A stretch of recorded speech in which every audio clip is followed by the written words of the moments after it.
राज्याचे उपमुख्यमंत्री आणि एसएनसी गटाचे प्रमुख एकनाथ शिंदे हे बुलडाणा जिल्ह्याच्या दौऱ्यावर आहेत. खरं म्हणजे बुलडाणा जिल्हा हा राज्यातला 3ऱ्या क्रमांकाचा गरीब जिल्हा म्हणून ओळखला जातो. याच बुलडाणा जिल्ह्यामध्ये काही दिवसांपूर्वी युवा प्रगतिशील शेतकरी कैलास नागरे या आमच्या शेतकरी बांधवाने शेतीला पाणी देता येत नाही या कारणासाठी आत्महत्या केली. बुलडाणा जिल्ह्यासह राज्यभरामध्ये आज शेतकरी कर्जमाफी मागताय, परंतु तुम्ही सांगताय की आम्ही कर्जमाफी देऊ शकत नाही.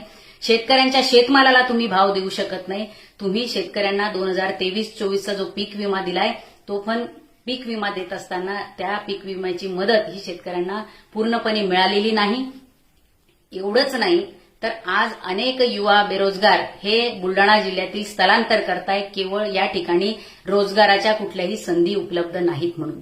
आज प्राथमिक शिक्षण असेल किंवा आरोग्य व्यवस्था असेल ग्रामीण भागातली, या सगळ्यांची दयनीय अवस्था आहे. इतकी सगळी बुलडाणा जिल्ह्यामध्ये आणि राज्यामध्ये